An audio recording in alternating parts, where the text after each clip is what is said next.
Bet on Bears fans, another edition of the Chicago Bears podcast coming your way. Pat the designer, Shea Norling back in the building. A lot to get into today. We heard from Ryan Poles and Ben Johnson yesterday. I want to get Shea's thoughts on that. Got to take a look at a very interesting list that has been dropped here. Top 100 real NFL MVP candidates for 2025. Very interesting article. I read it this morning. You ready? Yeah. We'll talk about it. Hey, I'm sick of the game at this point. We'll talk about it. And, of course, we got a little bit of an update on a very important player yesterday, Ozzy Trapilo, and how do we feel that could change the offseason? All that and more in today's episode of the Chicago Bears podcast. Hit the like button, subscribe to the page, leave a 5-star review. Y'all know what to do. Today's episode brought to you by Underdog. Make picks, win money. Shea, how are you? I'm good, man. Yeah. Yeah. It's been a weird week, and I say that in the manner of like, oddly enough, it feels awkward not breaking down a game right now, and maybe I should expect that, but because of the history that we've had. But I actually felt like, we got to talk about like off-season topics. I am unprepared for this. It's also just because you and I typically do the show on Mondays. That is true. And when we're doing the show on Mondays, we are doing game breakdown. For 19 weeks, we've been doing game breakdown. So now it's pivot to the off-season. Which I like the mindset you're going with. Your tweet this morning on first round pick. That could be a nice little play. We need some edge rush help. Yeah, no shit. We need some edge rush help in this. Yeah, if anybody wants a spoiler of what the next 12 weeks are going to be, it's the same as the last 3 years. Edge rusher.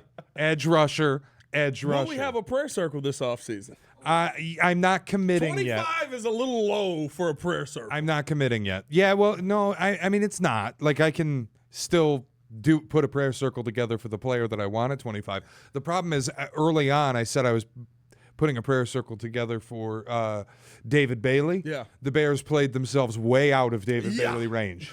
So I can't even do it in earnest. And the price, I mean, now you start looking and like David Bailey and Maxx is going in the top 5.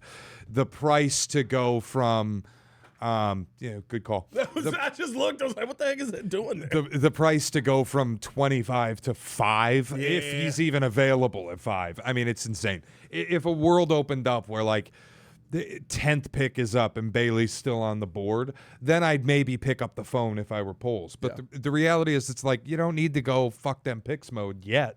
We're getting there. See, I think that's very interesting. That goes into the press conference that they had yesterday. And we've had this conversation about when your window is open. For me, where you're at right now, and maybe everybody else is not there, I think you saw an offense that is capable of winning the Super Bowl. Mm-hmm. To me, that doesn't always last very long. Guys have to get paid. Joe Tooney is getting older. Situations are going to change. Guys are going to get banged up, right? So you have to take advantage of that while you have it. I thought yesterday what we heard from the press conference was maybe Ryan Poles, and I'm not saying just not that he's not going to go all the way in, but he's probably not going to go all the way in on Maxx Crosby. I love how he said, when you do what everybody wants you to do, you can get yourself into a little bit of trouble. I thought that was very telling on the direction that they may go. Hey, we're probably not going to trade massive capital and a piece to go after one pass rusher. But I do think you need to approach this offseason in kind of a, maybe not F those picks, but like it does need to be probably twice as aggressive as you were last offseason because these windows don't last very long. The Legion of Boom is a phenomenal defense that we all remember fondly. The realistic scenario of it was when it was at its height, 3 years, 4 years? You could argue 2. I mean, like the 2 Super Bowl years, of course. I thought maybe the year leading up to that year after, but guys kind of started getting banged up. Like these windows aren't massive, so I do think you need to be in a little bit of F those picks mode if you feel that there's a player that is worth it to go after that. So here's what I would say. I'll go F them picks with my 2027 picks. I'm not doing it with my 2026 picks. Right. And what I mean by that is I can go through the offseason, I can go through free agency, I can go through this year's draft and address needs in the draft this year. And then, as we know, every summer there will come a player once training camps open that you didn't expect to be available that's available. Joe Tooney. And now I think we're at the point of, like, when we're sitting in late July, early August, and I hear, pick an edge rusher, pick a tackle, pick whatever player is available, I can go, I don't need that 2027 first all that badly. Right. And I can flip that. Then I can start saying, okay, F them picks. But the 2026 draft, I'm more interested in actually using the picks that I have. Yeah. Whether that's, I think there's an opportunity here to trade up in the first round to go get a player that you really, really want. I also think you can just pick at 25. Where I'm a little contrarian is I think everybody, I don't want to call it lazy because that's not fair, but everybody is piling into the trade for Maxx Crosby. Maxx Crosby. I'm not there. Yeah. And I know I'm edge rush guy. The price on Crosby is going to be probably a little egregious. Yeah. The Raiders can charge whatever they want. You're getting a guy who's on the wrong side of 30, going to be on the wrong side of 30. What is he, turning 29? I think he's 29, yeah. You'd get him at 29. But the bulk of his contract, you're going to pay on the wrong side of 30. Yes. And you're going to give up draft capital to get him. He's going to inflate the cap sheet that's already inflated defensively. Like, this was the 5th most expensive defense in football for a unit that wasn't great all year. And I know they had a Leviathan performance against the Rams. Is there a world where you acquire Maxx Crosby and you use maybe 2027 picks to do it? You do it in the summer after you've already gone through this draft. Yeah. Maybe you lose Montez Sweat, whether that's via cut, trade, however you see it. You've got options there. You come out with 2 new edge rushers? Sure. My problem is if you're looking at this offseason as, well, let's blow up our 2026 draft, get rid of the first-round pick. We're also going to sell a 2027 first. That might be the cost. I mean, you look at what it took to get Micah Parsons, and I don't think another part of this is I don't think Maxx Crosby's Micah Parsons or Myles Garrett, but you might pay the same price. Now, is there a chance with the injury? Again, this is all Ryan Pohl's job, and it's pure speculation on my part. Is there a chance with the injury it costs less, maybe? And if you could get him for a second-round pick, probably not with him doing a turnaround fadeaway jumper the day after. They're probably going to say he wasn't hurt. We just shut him down. Like, just against the price tag, I don't know if that's the move I want to make because I think it puts you in obviously he's better than Montez Sweat, but I think it ultimately puts you in a similar position to where you were this year, where you have a lot of money invested in one position, and then you're going to have to piecemeal things at defensive tackle. And we got issues to address all over this defense. Yeah. Decisions that have to be made. Does Jalen Johnson come back? I have a pretty simple solution. If he wants more money, no. If he doesn't want more money, then let's play out the string. Right. Defensive tackle. I mean, does anybody want Javon Dexter back?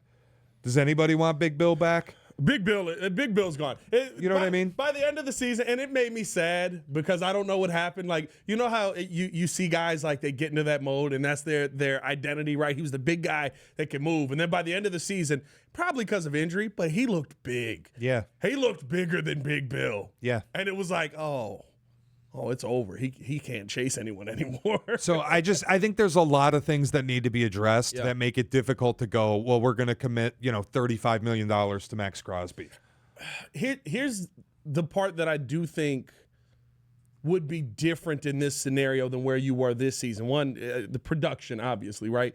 But actually getting a ROI on your investment for once. There's a guarantee that Maxx Crosby's going to be good.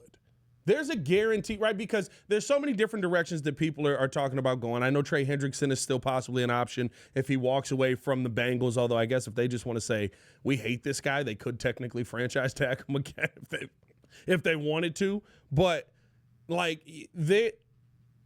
me, you need to finally start getting the guaranteed returns on players that you're spending high dollar on. The problem that is there, though, that I do agree with you with, is you're not getting that on a couple of players on this line that are already highly paid. Right. You're not getting that from Dio Adangbo unless there's a massive, massive, massive improvement from him going into his second year here with the Chicago Bears. You're getting really solid play from Montez Sweat, but I don't think that you're getting what you thought you were paying for play-wise with Montez Sweat. And I thought he had a good season. I didn't think that he had a top 5 pass rusher in the NFL season, and that's kind of what he's paid like. So, to me, when I look at those scenarios and you add a guy like Maxx Crosby into a situation where maybe you do hold on to Montez, I look at a lot of the holes around the defense, and all of a sudden I go, well, is that really a hole now? because you're actually investing in something that makes everyone else better. If you find a way to hold on to JJ, which would mean you're moving, somebody's got to be moved, right? Cole Kmet, DJ Moore, whatever it is. You're getting a player who makes it easier on your DBs on the field. So maybe you don't have to invest in a Jaquan Brisker going into this offseason, and you can go the older Kevin Byard route. Maybe you just keep your linebacker room the way it is, and you bring DeMarco Jackson back, and you've still got Tremaine. But all of a sudden, they look a lot better because they're not fighting for their lives trying to create pressure on the quarterback. Like, I think that's the part for me where I look at an investment and being aggressive this offseason, finding you a pass rusher, wherever that is, however it is. I would like Maxx, but if it's not Maxx, if it's Trey, if it's you going through the draft and finding that guy, that position being fixed helps you so much with everything else on the field. And this is not me denigrating Maxx Crosby, but I want to just navigating PFF on the phone, by the way, is a pain in the ass. Yeah, it's terrible. And the app doesn't take you to any of the numbers. Among qualified edge rushers this season, so you minimum 50% of the maximum number of snaps for a pass rusher. Right. Where do you think Maxx Crosby ranked in pass rush win rate? Shot in the dark, ranking. Because you're bringing it up, I would say middle of the pack. Give me a number. There's how many we talking? 61 total. 61, give me 35. Okay, not that low, but 22. All right. Where do you think Montez Sweat ranked? 35. 25. Was he right there? So, I just bring that point up because people talk about Maxx Crosby. I think a big part of it is he had maybe his loudest game of the season against the Bears. Yeah. So Bears fans all saw it firsthand of, I see what he can do. But the body of work suggests you be giving up massive capital and a large amount of money for a player who had a similar impact as Montez Sweat. And I get you can look at that and go, well, the Raiders defense was bad. But I would offer this is a Bears defense that hasn't generated any pressure. So what help are you giving him that's going to make this situation all that different? Look, I'm not saying if they do trade for Maxx Crosby that I would get on this show or any show and go, this is a terrible decision. Yeah. I will say if I were in charge, it's not what I would do. And I would go at pick 25 and I'd take my lot in life. And I think whether you get Messidor out of Miami or Cassius Howell out of Texas A&M, who's the guy I really like after starting some of the rewatch stuff, or TJ Parker out of Clemson, who I think got hidden by the fact his team was terrible, you can do all right for yourself that way and still pick up a quality edge rusher who's younger, who's cost controlled. It's not going to cost you future assets. It's not going to cost you on your cap sheet. It's just, this is a first-round talent, and we can get them with a first-round pick that we already own. We don't have to do all this gymnastics to try to make it happen. Hey, listen, and that's always going to be the better option. I don't want to say it's better or worse. It's just what I would do. Well, here's the thing. If you hit, going draft is always going to be the better option, right? Like, no matter what, you're getting a cost-control contract. You're getting more flexibility in the future. You've got to pay Caleb Williams eventually, and there's a bunch of money that comes off the books. It's better for you to have guys that are panning out on their rookie deals than not. And you can address more positions at once without losing the capital. So it is the better option. And the one caveat that I will say that does fit your point and fits your, kind of how you're framing this go draft maybe more over Maxx Crosby, you do have the guy on this team who's going to be evaluating these pieces, who's going to be, working with these guys defensively, that went out and got Trey Hendrickson, that went out and found Khalil Mack when everybody was like, he's too undersized to go out there and play. And he was like, yeah, give me Khalil Mack. Like, you have that guy in the building in Dennis Allen who's worked with them. And so there is a little bit more faith there. I go into this draft kind of looking at last year's draft, and I thought Ryan Poles said something very poignant yesterday in the presser. I asked him, what's the trait that everybody has here? He's like, when you're around these muds, they just talk ball. They love football. Yeah. Everything about them is football. And I think we've seen, right, like yesterday with the Bills end of season presser, which may be the funniest television I've watched all season. I mean, that theater. That was the finale of Stranger Things, where you have to have all the videos after explaining to make it much better. Theater. Literally after that, going to Twitter and seeing the Bills president just going, yeah, we loved Keon. We saw his speed, and we just knew, that was a guy that we were going to be able to get. It was cinema, bro. Absolute cinema. But I thought coming out of that, I look at this draft coming up here, and it seems like they have their formula right with how much they hit in the draft last year. Mm-hmm. Seems like they have their scouting right. And like, there's so many times we've questioned that with the team leading up to this point. I mean, at this point, we've had this conversation about Javon Dexter for how long? We've had this conversation. I mean, Quan kind of showed you something this year, played every 17 games this season, kind of did exactly what we said. If you're going to re-sign him, this is what he has to do. So you're starting to see some of those pieces hit, but like, this was the draft where it was like, okay, he has the help in the building that also knows what they're looking for, and that clearly just wasn't here with Flus and Waldron and Getsy and all of those guys. Yeah, 100%. No, and I think that a lot of people also are forgetting there's no reason a Maxx Crosby trade has to materialize in March. Do you know what I mean? That's facts. This could materialize at the draft, whenever you want to do it. A Trey Hendrickson trade doesn't have to materialize in March. It doesn't have to materialize in April. Yeah. Same thing, Maxx Crosby, Myles Garrett, whatever player you want to use, that trade doesn't have to materialize until July. Yeah. It can happen later in the process. So ultimately, I think ideally, I would spend the 25th pick on somebody like a Cassius Howell. Yeah. And then come July, if I've decided, then I'm moving on from Montez Sweat. Because again, you do end up a lot of times, I have to look at the actual numbers. You might save more money if you make a decision on Montez after June 1st. And then you look at it and go, well, we got Cassius Howell on one side. Now we have an opportunity to burn up some of the 2027 draft and add Maxx Crosby. Yeah. I'm way more into it that way. Because then I'm adding a pay for player where I have the cap to do it. And I'm pairing that player with a first-round talent who's cost-controlled, which is what I always wanted. It's why, not to harp on this, but it was, 2 years ago when I was begging for Jared Verse, I said the key here is when Montez Sweat's contract is up or when you make a decision to move on from him, it will happen at the same time you have to pay Jared Verse. Yeah. And that is key. So that's, if you make a move in June for an edge rusher who's a veteran that you have to pay, when that player's contract comes up or comes time that you're going to void the rest of the deal and move on from him, it will happen at the same time you would pay whoever it is you take at 25. In case, like, spoiler alert on Draft Talk, 25, I want edge rusher. Yeah. I know there's going to be a lot of talk, and we got to get to the Trapilo stuff. A lot of people are going to want left tackle, edge rusher, edge rusher, edge rusher, edge rusher. I'm all in. I think the Trapilo, and we do got to get to that. Hit that like button, subscribe to the page, leave a 5-star review. Y'all know what to do. Let's do that. I'm gonna hit Underdog real quick, and we'll do that after that because I think that is something that you do have to be very, very focused on and intentional about fixing.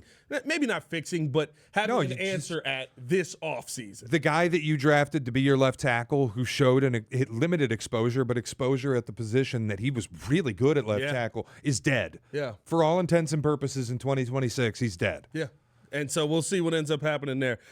Make sure that you guys are tapped into Underdog, though. This episode is brought to you by Underdog. All you got to do is download the app today. Sign up with the promo code CBP to score $75 in bonus entries when you play your first $5. That's promo code CBP. Underdog makes it so incredibly easy. All you do, pick one of your favorite players that will go higher or lower on stats like touchdowns, rushing yards, receptions, and more. Get them right, and you can win up to 5,000 times your cash. That's right, 5,000 times your cash. So like I said, make sure you download the app today. Sign up with the promo code CVP to score $75 in bonus entries when you play your first $5 bet. That's promo code CBP. Underdog, make picks, win money. EOQ, the disclaimer. Must be 18 years or older, 19 or older in Alabama and Nebraska, 19 or older in Colorado for some games, 21 or over in Arizona, Massachusetts, and Virginia, and present in a state where Underdog Fantasy operates. Terms apply. See assets.underdogfantasy.com/web/play and get terms _DFS_.html for details. Offer not valid in Maryland, Michigan, New Jersey, New York, Ohio, and Pennsylvania. Concerned with your play? Call 1-800-GAMBLER or visit www.ncpgambling.org. In New York, call the 24/7 Hope line at 1-877-8-HOPE-NY or text HOPE-NY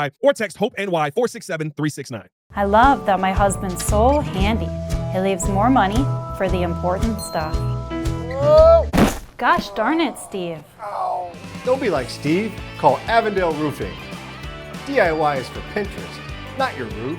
Welcome back into the Chicago Bears podcast. Pat the Designer, Shea, Norling back at it again. Today's episode also brought to you by the Advantage Dealer Group. Find your next Chevy, Toyota, or Acura and drive off in under 60 minutes or they'll make your first car payment. Also brought to you by the Hard Rock Casino in Northern Indiana. Las Vegas style gaming, just 30 minutes from Soldier Field, exit 6, right off I-80-94. All right, we brought up the Trapilo stuff before the ad break there, and I think the Trapilo conversation is a pretty massive one that you do have to have this season because you got to see it this year. Caleb was really good kind of all season, like you were kind of seeing him develop and having to move and using his feet and throwing off script, but being able to find the on-script throws. But when Ozzy Trapilo got in there, it was like Caleb Williams went from like, I'm a good like figure this out quarterback, and he was still figuring out the system, to oh, I know what I'm supposed to do now, and I can stand back here and do it and feel good about it. Now, I'm not going to say that Theo Benedict didn't afford you that. I think he played better than Braxton Jones, who probably is not coming back. I would assume you're not re-signing Braxton Jones here. Better than Braxton Jones. He gave you more from that left tackle position, but it was not elite. And with the situation of Trapilo having the patellar tendon tear, of course he's gone for probably most of, I think Ryan Poles said yesterday, deep into 2026, you might end up seeing him. I would not count on Ozzy Trapilo playing football in 2026. I'm concerned about Ozzy Trapilo coming back and being the level of player that he once was. That is a tough injury to deal with. Now, again, I've said this multiple times. He's young. I think that he can. I think that more than likely he will. But if you're the GM, you can't take the chance on the if on that. And I think that there are some left tackles, as I've done my just kind of okay, let me see what guys are doing, guys around college. And you've seen more than I have. There's some names that you could go after, but it would probably be with that 25th pick unless you were to package a couple of picks and move up higher into the second round. The one everybody's mocking to the Bears is Caden Proctor, and we got time to do the breakdown stuff, but I've watched a lot of Alabama tape. Caden Proctor, freshman year at Alabama, started at guard.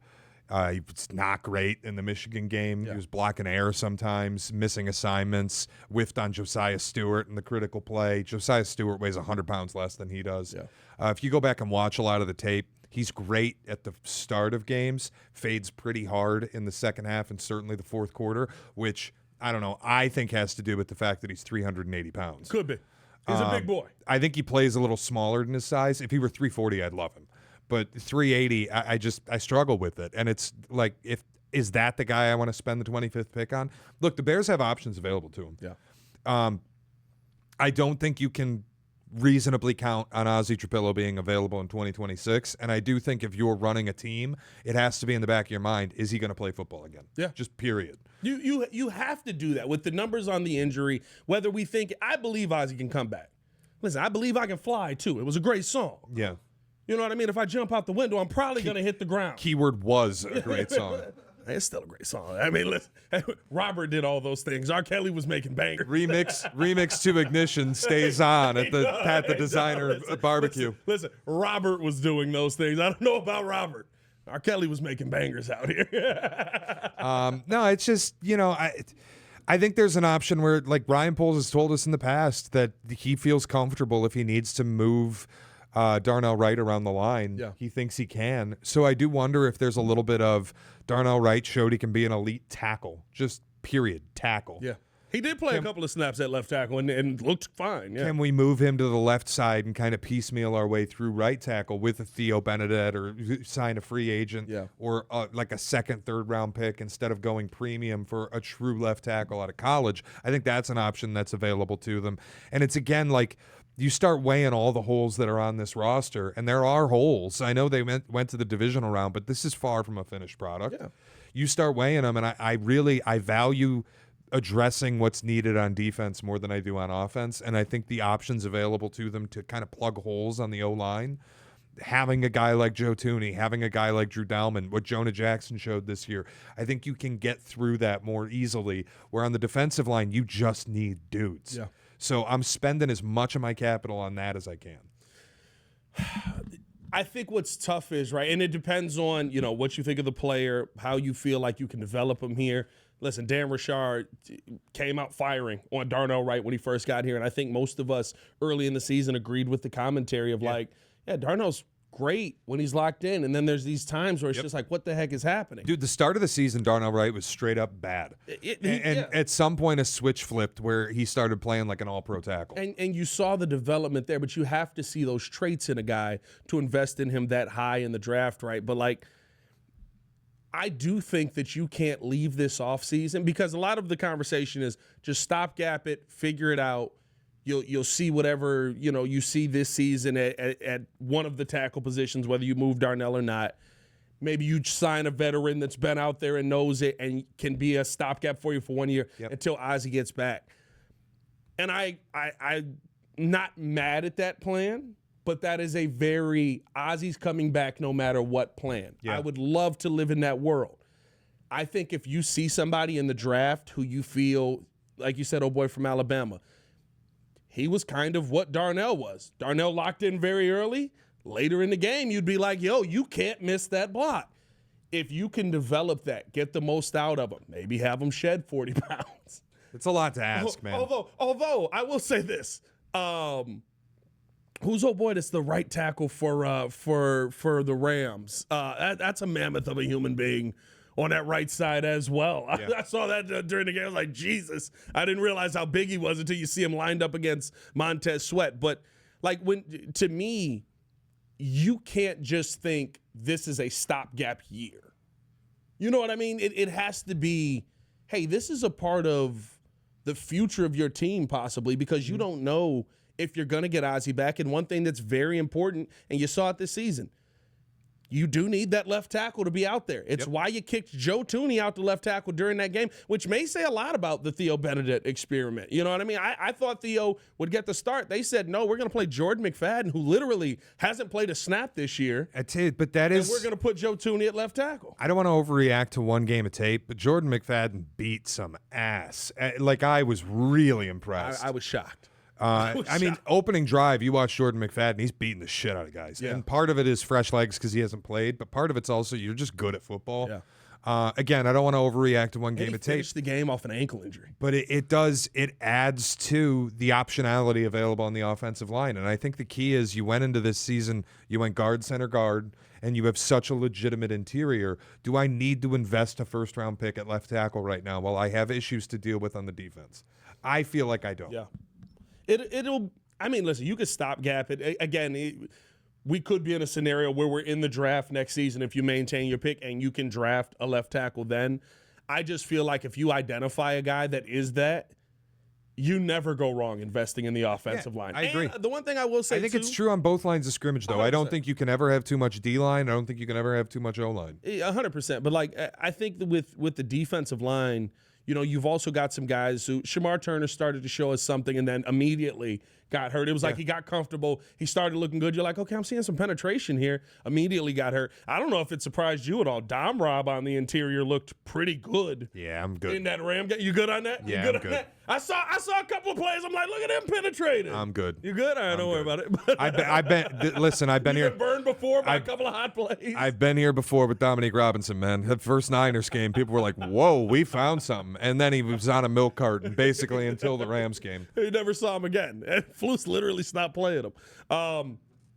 Either way, though, like I feel like you have more options available to you in the league that could answer edge rusher. I would almost say, and maybe this is, when we start to break it down and look at more players, like I would almost say defensive tackle might be more important for you this year than the edge rusher because there are edges available, but also like you just didn't create pressure up the middle. The couple of times that you did during the game, it really forced Matthew Stafford into almost interception situations. Now, you got to come down with the football there, but like,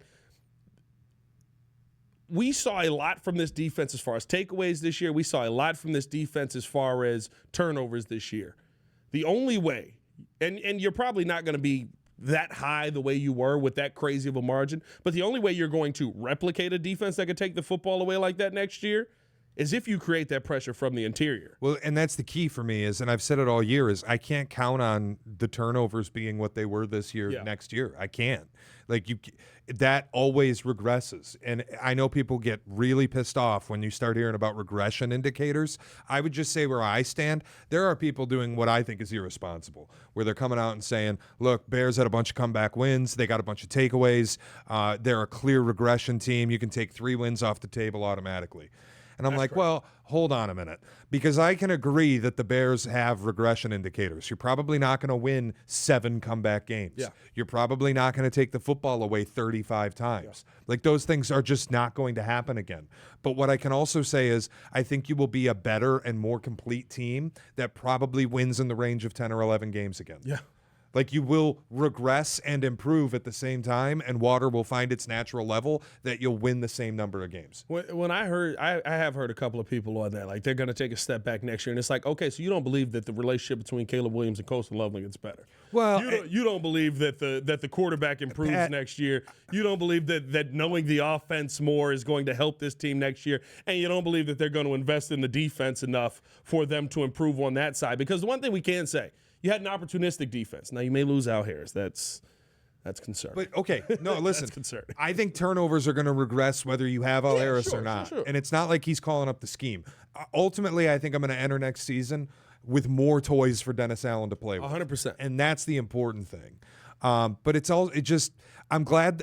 Part of me is glad that the season is over and we've entered off-season talk, because I can now take the hater role away from myself that everybody got so mad at like me just saying the way they're winning games is not sustainable and it's impossible, but I do believe they're going to win a Super Bowl. Yeah. A lot of people are assigning the Commanders' regression to the Bears. And I think the key difference is you didn't blow this up at the deadline and mortgage your future so that you could get Marshawn Lattimore and become the oldest defense in football. Yeah. Like, this team's working with really young players, and they have the ability to eliminate some money via cut, via trade, via however you want to look at it, where you can open up your cap sheet and start addressing things with better, more talented players. I don't think this is a Washington scenario where you could kind of see it coming. They won a bunch of games in impossible fashion. They got an incredible rookie performance out of their quarterback. I typically view second-year performances as more valuable because it signals more sustainable. Yeah, more of what you're going to be. And you just saw Caleb kind of finish all the mistakes that Flus made in year one. It was like, oh, look, better coach. You win these games. Yeah, and I think it's a little lazy to go, well, Washington regressed, so the Bears must also regress. I think the two rosters are operating in very different spaces. Where Washington blew it up, they went and got fat Deebo Samuel. And that was crazy. Had to pay a bunch of money to Terry McLaurin. You are different from Washington in that the Bears are going to be able to get off of the most expensive receiver on the team if they choose to, and change. Like, weaponry is a different look here. You have cost-controlled Rome Odunze. Luther Burden might be the best pure pass catcher on the team. Yeah. He's a second-round pick. I've got years before I have to make a decision. I've got 4 more seasons with Colston Loveland, who might be a top 3 tight end in football. I got an offensive line that I just built and I will invest more in, and I'm going to complete my defense this offseason. Yeah. I think it's a very different look at the roster where if you just lazily go, they're going to take a step back, well, you're discounting the improvement that's going to be able to happen. You can take away the impossibility of the way they won games. I can also say they won't need miracles to win games because they'll win more easily in the wins that they get. I would also say the biggest thing that may contribute to it that we've seen 2 seasons in a row now that can't be understated. I mean, at this point, like we compare him to all these different quarterbacks. He might be Matthew Stafford of all of them. I've been saying that for weeks. Caleb Williams this year got beat up way less than his rookie year and still took some shots that you don't want to see your quarterback take and got back up. He played through them every single time. And I think the mindset of this team is different. And it's funny because, we didn't get to do the game breakdown on Monday because you were on the air, but like everybody's, done with DJ Moore. I've said, I don't know what happened. I've also, I had my conspiracy theory hat on, Shea. I think there was a little, remember in New York where there was a run to the blue tent? It was like, can he live? Can he play? Is he alive in there? And they run Jackson Dart back out there. I think he won that game, but they end up getting fined with that. We haven't even seen DJ Moore. Locker was cleaned out before the game was over. Got to the back. I think maybe there was a little concussion situation there where it was like, get him out of here. But I say all that to say, we saw him play through so much, and a bunch of guys have talked about this. Ben Johnson talked about it yesterday. People felt they couldn't not play because you watched DJ play, because he just kept going back on the field, because he wouldn't let injury take him down. That speaks to the mindset that this team has, that when you talk about regression, I don't know if that was there in Washington, because it got to a point where they were like, well, Jaden's hurt, so, like, sit him. We're not going to kill anybody else. I'm going to stick to just the DJ Moore side of it, too, because I know we didn't get to do the breakdown. I kind of wanted to talk it through with you just briefly. I can only operate under what I know. Yes. And I'm, as much as I'd love to put the conspiracy hat on, concussions are independently evaluated. They have independent doctors on the sideline. They call them the medical red hats. Yeah. They take a look at the concussion stuff. They went into the tent. If they put you back out on the field, then I'm indicting an independent doctor who is saying that this person is cleared to play under some conspiracy that they're lying about the state of this person's health. I can't do it. The other thing would be, if this were the first time we ever saw DJ Moore dog it on a route, then I would be like, okay, maybe he was a little banged up, or it was like a late onset symptom, and we can talk about it. Yeah. Guys, this isn't the first time DJ Moore's dogged it on a route. I can respect who he is as a player. He's remarkably tough. He made a lot of really good things happen. He's also a guy who's going to take some plays off. Yeah. This is the same guy who last year against Arizona saw his quarterback dancing on the sideline, evade a hit, and walked off the field. This is the same guy who a month ago in San Francisco on a scramble drill at the end of the game is sitting in the corner of the end zone doing jumping jacks while his quarterback is flushed out of the opposite hash like he's never heard of scramble rules. So it's not like DJ Moore, this is the first time he ever took a play off. And I'm not saying I don't think he's a good player or that I hate him as a person or I don't like him. I'm keeping it very, very logical against the roster. If I can trade him, I can save $24 million, and I need to save some money. The biggest thing for me in all of that is we were in, what was that technically, week 20 of the season, and week 37 of them being together. And I get it, new system, so very different. But we're still talking about miscommunication. But the funniest thing I heard was, I think it was Danny Parkins, said that what he's heard is it was confusion more than anything because it was a new route concept that they had installed. What, a deep crosser? Yeah. That's the first time. I don't know about that. I'm like, that. What? Did he really say that, bro? Yeah.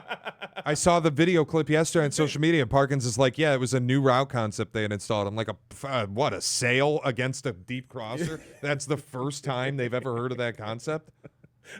DJ Moore's run that route many a times in the NFL. I know. I'm like, what?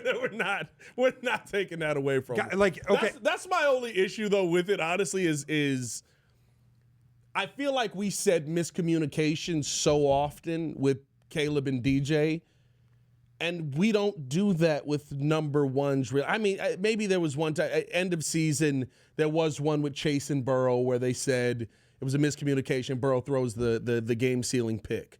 So I'm not going to say it never happens, but Joe Burrow and Jamar Chase know each other pretty well at this point. Like, it doesn't happen often. It truly is. That was an anomaly. We guarantee it will not happen again. There's just too many. And, like, again, they connected on a lot of really great plays. They're going to be remembered for a very long time. Get to the Rams because of DJ. The touchdowns against the Packers are massive plays, and I can't take any of that away from DJ. It's just too much in 2 years where I saw these two guys are not on the same page, and I can save $24 million moving on from DJ Moore if I can trade him. It becomes a pretty easy calculus. The other thing that's cracking me up is you keep seeing these comments or these people that are like, oh, Chicago media, they just don't want to blame Caleb Williams. Guys, if I am not blaming Caleb Williams, it wasn't Caleb Williams' fault.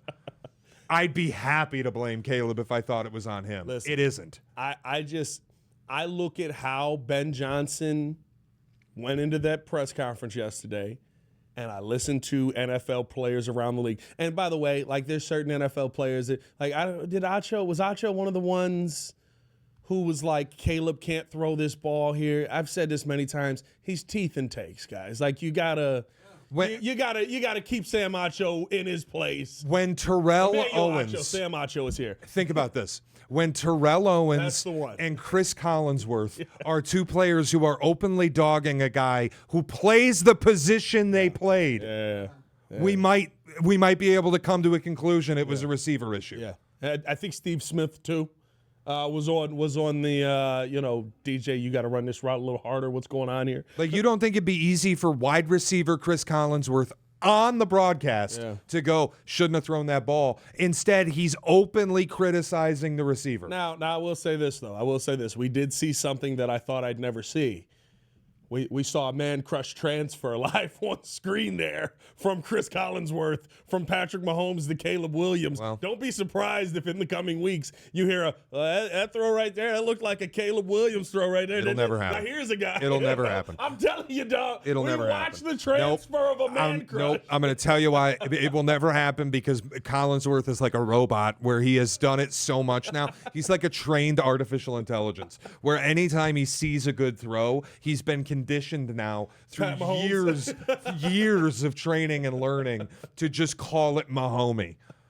Now, Mike, that was a little Mahomey. I know. We're going to get to the Super Bowl, dude. It's going to be like, I think the Rams are winning this week. I'll just say it's going to be Matthew Stafford against Jarrett Stidham. Yeah. And we're going to get a Stafford throw on third down with Nick Bonito running into him. And we're going to get a Collinsworth.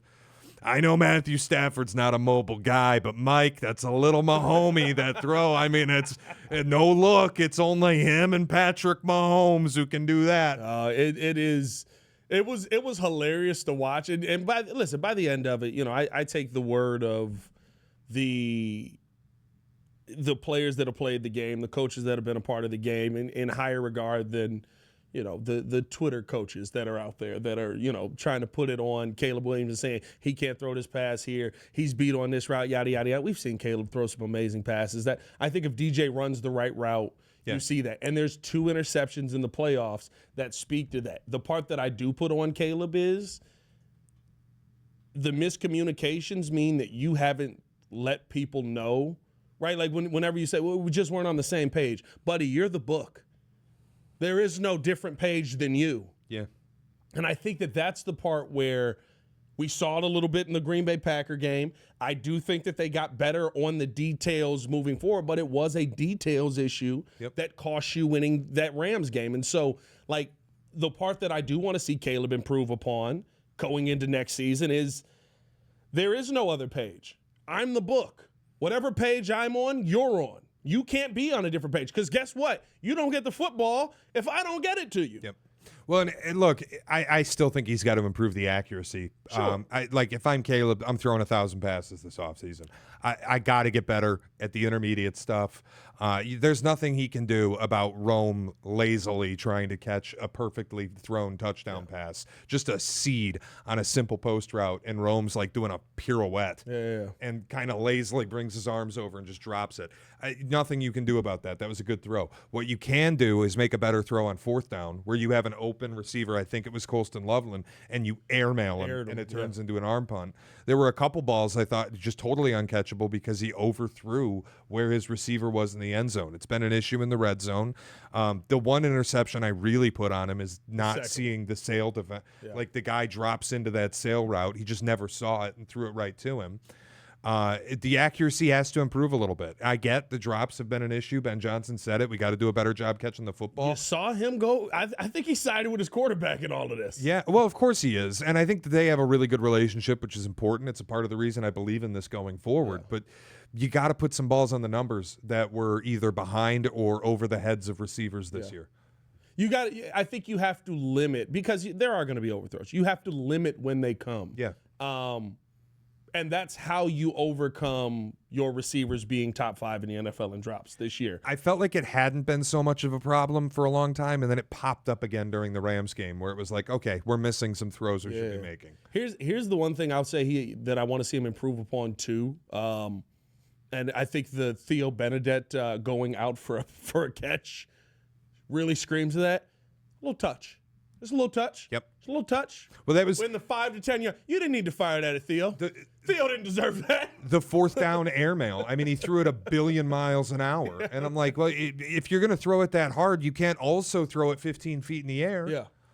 So, and I think it's funny because you see such great touch on the last pass of the game, fall away turnaround jump shot in the corner of the end zone. That's ultimately what it is for me. Is 'cause I know a lot of people will say we'll take the trade off, and for the most part, I will. Yeah. You're going to miss the easy throw, but you'll make the 1% throw that nobody else can make. Yeah.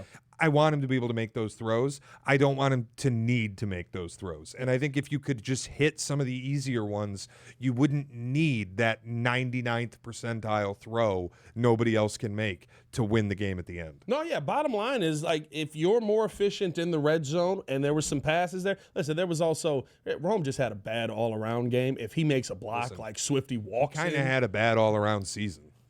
I'm not going to say here's the part that's tough. Relative to what you expect out of Roma Dunze based on where he was picked. I feel like we saw it. The injury popped up, and then he played through it, and so we were just like, oh, he's fine. I don't think he was ever fine. Yeah, probably not. And literally, Stress factor in the foot's tough. There was one. Now it doesn't change the fact he should have caught that ball. Like his feet were there, his hands were there. He should have caught that ball. It also doesn't change the fact that a guy you drafted to be a contested catch specialist is one of the 5 worst contested catch receivers in football. But I will say a lot of times that third year is when you see receivers really step onto the scene. We saw it with JSN. I hope we see it again with Brian Thomas, but he kind of popped in his first year. I think we saw that with Jamar Chase. I think he won the Triple Crown his third year, and he was already a really good player. He was and great. Then it was just like, oh, I'm going to be the best wide receiver in football. Justin Jefferson, kind of that same thing. So hopefully there is that growth from Rome going into his third year. I do think, though, that there is a part of it where you do have to look at Caleb and say, you got to give these guys the easy passes to not put you in that position. We didn't see that enough in that Rams game. Yep. And if you do, you blow them out of the water. We're probably doing game preview right now. We're doing game preview right now. And we can probably say that about multiple games this season. So a lot to improve upon this season. I want to finish it off with this because, listen, maybe this is just a personal thing for me, but I get sick of people that just probably aren't very good writers or probably aren't very good at their job going, I know how I'll get this article to pop. Which, by the way, it doesn't help you. Like, nobody's going to look at the article when you do this and then go, oh, yeah, that obvious omission is exactly why this guy is a good writer. But I think guys, I don't know how they get paid. If they get paid off numbers, if they get more off numbers, I would assume that's how it works. That's how it works in the YouTube world. Seth Walder wrote an article on the top 100 real NFL MVP candidates for the 2025 season. Bunch of quarterbacks on here. He's got Drake May number 1. Very interesting. On that, Dak Prescott number 2. That's how you bump those numbers up, right? You put a cowboy high. That makes a lot of sense. Matthew Stafford number 3. Probably the guy who's going to win MVP, if we're being honest about this. So I say that's a bunch of quarterbacks on this list, bunch of top quarterbacks. There is one quarterback omitted from this list that it makes absolutely no sense on, and that is Caleb Williams. Especially if you're framing this as most valuable player candidates, where we've got Darnell Wright on the list, we've got Joe Tooney on the list. Good to have a couple of Bears there. C.J. Stroud's on the list above both of those guys, though. I don't know if you watched this season at all, Shay. I watched a lot of Texans football this year. I did too. C.J. Stroud's not good. All right. Now, I think there are reasons behind it. I think you have to have an offensive line to help you out a little bit. But C.J. Stroud was not good this year, and it's pretty glaring that he was not good this year. He did miss 5 weeks. The game against the Patriots made it really difficult for me. But He was not good. Now, I can't also go beat my chest on the Packers and Rams game where Caleb threw 5 interceptions and 4 touchdowns. But, I have a hard time with Stroud. If you watch a lot of the games, if you look at some of the numbers, the only reason that their offense was even remotely competent was because C.J. Stroud was the quarterback. I don't think he's better than he was as a rookie. Granted, he was terrific as a rookie. I think he's still looking for some of that. I still think he's pretty good. He had a horrible game against New England. Part of that was also, he was pressured damn near every snap. Every play. I mean, he didn't have a chance to operate the offense. He was terrible in that game. Would I say Caleb is definitively better than Stroud at this point? Yes. Probably. The one, hey, ever since hey man, stop taking them sacks. I mean, it's really it's gone off the rail. It's really embarrassing. It's true. Like, he should actually be up at night thinking about how fucking embarrassing it is that he did that to Caleb Williams. The quarterback placement actually is a couple spots below that really bothered me. It's Bo Nix. Bo Nix is on this list, 42. I don't see how you have Bo Nix on the list and not Caleb, even if it is analytic based, because I get what Seth Walder's doing. He's an analytics guy. I think he went to school for like statistics or qualitative analysis. Like this, he's not really a sports writer. He's a statistician who got into sports writing. So when he's doing the ranking, he's working off of a lot of things. Like the May explanation for being number one, I actually don't hate it. And if it's the way he's going to ballot it, I wouldn't argue against it. They didn't have a running game. They had a horrible offensive line, and yet he was the most efficient deep ball thrower in the league. Yeah. Like what he was able to do.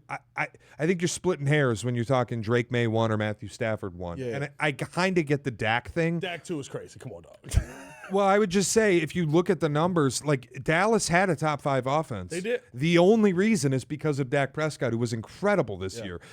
Being a bad team should not say that this player is not good. Yeah. So I get how he's ranking it. Stafford's going to be your MVP. Stafford played on arguably the best team in football. He had an incredible season. He threw for north of 40 touchdowns. 46 touchdowns, 8 picks. Something like that. And 3 of them came in one game. Stafford was incredible. Yeah. I think you're splitting hairs any way you want to do it. I get Dak. I would never say that Caleb is better than Dak today. No, I wouldn't. No. And I get if you're evaluating Caleb Williams, down to down, still not great. He's got the spectacular. He's got the clutch gene. He's amazing in fourth quarters of games. He can clearly make those 99th percentile throws that nobody else can. But down to down, it's been a struggle. So I get why an analytics-only guy would look at it and go, okay. But I do start getting an issue when I see Bo Nix pop up on the list. when I see Daniel Jones pop up on the list, when I see Sam Darnold pop up on the list, and Caleb's left off of it, I'm like, okay, where are we making up the difference? I feel like, and I think we see this a lot with the national pundits and you know, some of the national writers. You know what's going to get people to talk about your article. It works. We're talking about it.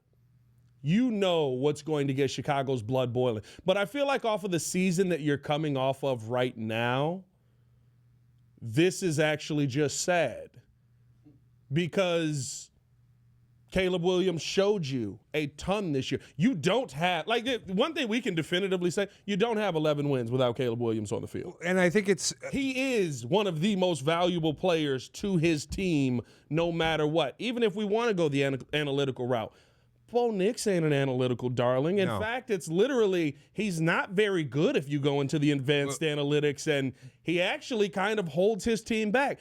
The point you made about C.J. Stroud, where the only reason their offense was good is because of C.J. Stroud, I could argue the other side of that, where there's a lot of times where that defense did a lot of good there, and the only thing that held them back was C.J. Stroud sailing the football over a guy's head. Well, that's a different thing. Like, the Texans were only good because their defense was outstanding. 100%. C.J. Stroud kept their offense afloat. Those are two different conversations.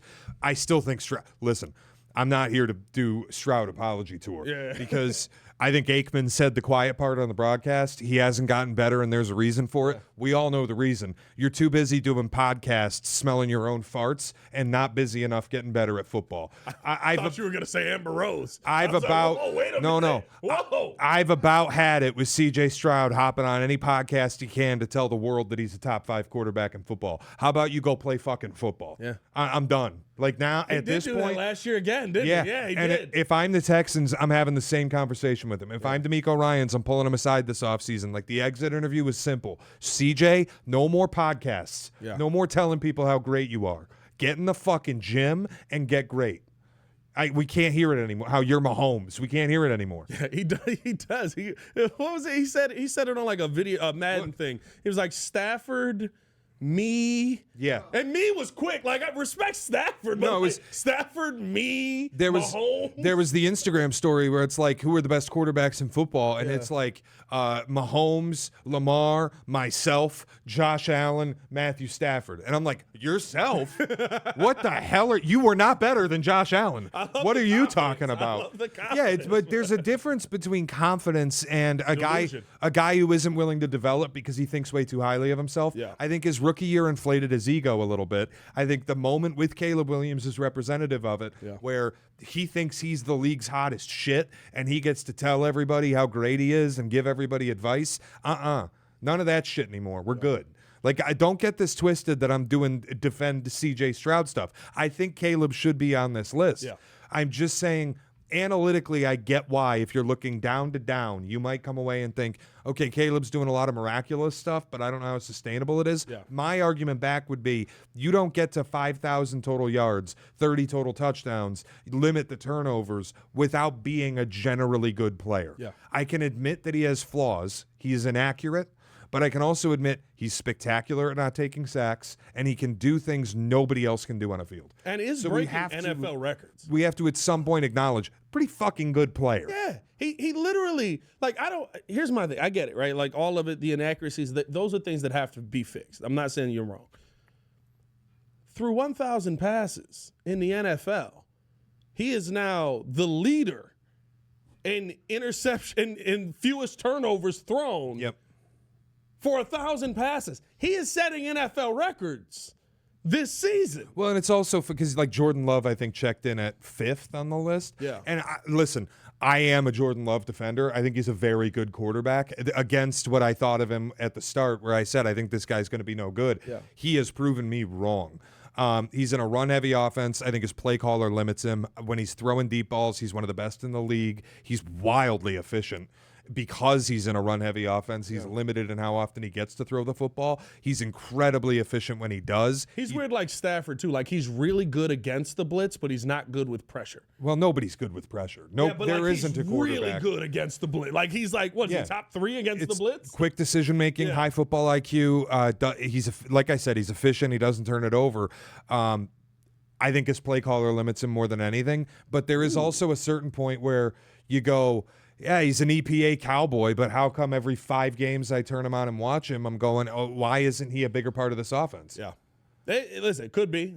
He's going to be with that for a while unless he decides to leave $55 million on the table and not want to be there anymore. But I also think a lot of him and LaFleur together. A lot of football analysis has gotten pretty lazy. Like, I think it's a benefit to the Bears, the Lions, and the Vikings that the Packers kept Matt LaFleur around. Yeah. I think he's become a little overrated as a coach and as a play caller, especially the play caller side of things. I think he leans into his tendency too much. He's a go ball merchant. Like, every 4 downs, it's another YOLO ball. I keep questioning why you don't want to throw the football early in games, but then you get into these fourth quarter situations where you just have to survive, and it's like another YOLO ball for Bo Melton. Why? That part of it is interesting to me. Is this not more indicting than anything? Because listen, Matt LaFleur is getting players he wants, right? Like, he has an input in this. This is not. Now, I'm not saying he's Sean McDermott in this, and he's pushing for Keon Coleman out here. But there's no way in a draft that Ted McMillan, Emeka Egbuka, and Luther Burden exist. You went Matthew Golden. I know. That's a major indictment. It's crazy. Well, but the other thing, a major indictment of it. The laziness of evaluating what a player is. People look at the Bears-Packers playoff game, and they'll just go, oh, well, Jordan Love, he can't win playoff games. He's terrible. Dude, he had 4 touchdowns and 320 yards. He had a couple of passes that should have been touchdowns. What did you want him to do? Yeah. He can't catch the ball for Jaden Reed. Yeah. Jaden Reed would have won the game. Yeah. He can't catch the ball and like Giselle Bundchen. My husband, I was thinking that. My husband cannot catch and throw the ball. Maybe that's why she's not with him anymore. So I just I'll leave Tom alone. I don't want no problems, Tom. Make no mistake, the reason the Packers lost that game is because Matt LaFleur lost his mind in how he called the game at the end. I'll never figure out why he had delay a game out of a timeout and then he's throwing the ball. Your job is to milk the clock and get rid of Ben Johnson's timeouts, and he didn't do it. Him throwing the ball was the moment where I went, Oh, we might win this game. Why is he throwing the football right It's now? the inverse Sean McVay, right? Where like Ben Johnson takes the timeout and you're going, well, just throw for the first down now. You get the 2-minute warning on the punt. Here's a run. And I'm like, what are you doing? Yeah. You just played right into his hand. Sometimes these mugs get a little confused in their scheme. I'm going to say that was the crowd again. Ben Johnson shouted the crowd out. All right, let's finish it out with this. Where do you think he should go if he's on this list, right? I'm top 15, I'm okay with him not being there, although George Pickens. So the first 7 players are quarterbacks. Yeah, he's not in there. I would like just no, he's not ahead of May. He's no, behind Will Anderson to me, behind Micah. I'll throw him behind Simmons. He's not ahead of Mahomes. He's not ahead of Herbert. I know people here are going to argue about Herbert and Love because of playoff success. Caleb won 1 game. We'll wait and see.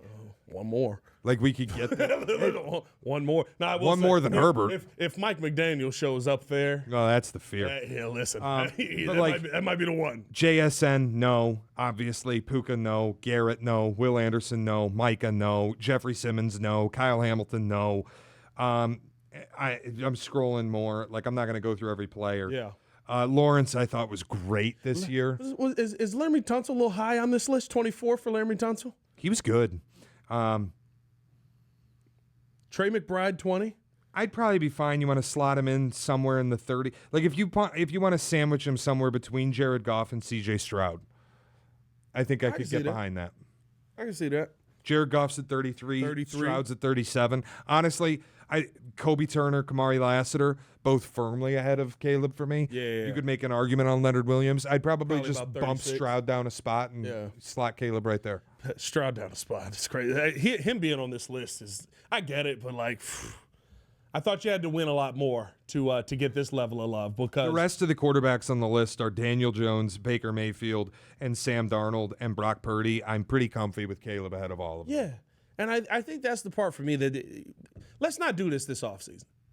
Let's not go, I need my numbers to bump up. I need my article to hit.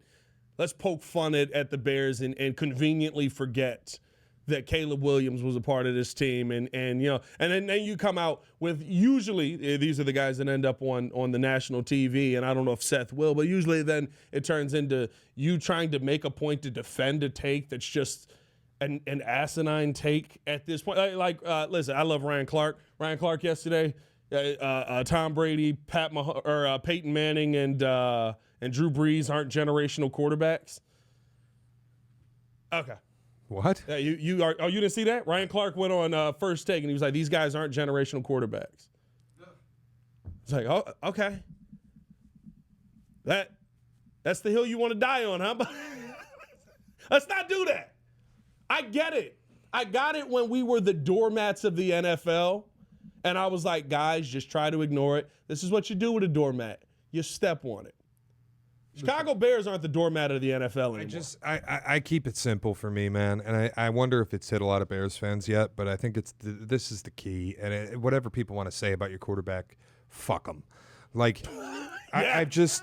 I've heard for a long time with the Patriots dynasty, Tom Brady's a system quarterback. He can only do it because of the system that he's in. Yeah. He's a Josh McDaniels merchant. He's a Belichick merchant.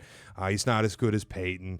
I've heard it with Peyton Manning. I've heard it all my life with great quarterbacks about how they're actually not as good as you think they are. Yeah. Same deal with Brock Purdy, who I think to an extent answered the bell this year with all the injuries that team faced. That was impressive what we saw. What he was able to do. His injuries included. Yeah, and people will like, oh, he could only have that success in Shanahan's system. That might be true, but the reality is he's having that success, and now he's doing it with receivers you couldn't name. Yeah. The people watching this video, I'd say 10% of you can name 3 receivers on the Niners roster. And Brandon Ayuk is not on the Niners roster, so that doesn't count. It just like, I've always heard it. Fuck them.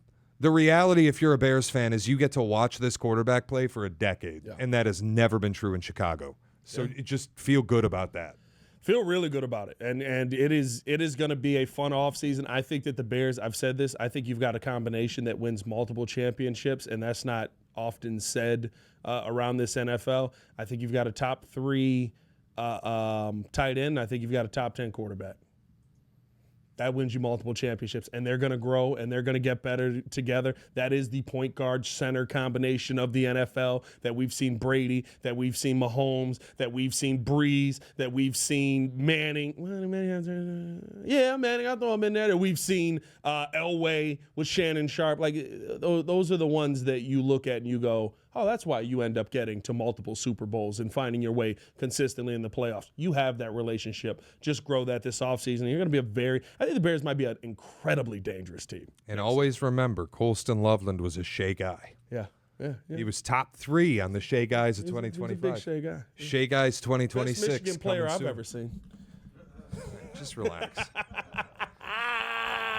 I did that on the show yesterday on The Breeze, and there were people in the comments that didn't get I was joking. I was like, best Michigan player I've ever seen. He was like, this guy doesn't remember Tom Brady. I was like, it's okay, guys. It's a joke. That's all right, because neither do Michigan fans, because they booed him. They booed him off the field for Drew Henson. Yeah. Oh, Tom Brady, he's a product of Michigan. Congrats. Your school developed the greatest quarterback in the history of the sport into the 199th pick in the draft. Yeah. Well done. Yeah. You booed him off the fucking field. But now he's the GOAT. Everybody wants to run back. Go blue, claim him. Yeah, what a garbage school. Scum. They love cheaters up there. You know what I'm saying? That is true. Hey, man. Appreciate y'all for tuning in to the show. Love, as always. Hit that like button, subscribe to the page, leave a 5-star review. Y'all know what to do. Make sure to stay tapped in, of course, with Shea Norling on everything that he's got going on. And make sure you stay tapped in with us here at the Chicago Bears Podcast. Hey, for Shea, it's your boy Pat the Designer. Back at it again. Y'all stay safe out there in Chicago. Bed down. One love. Peace.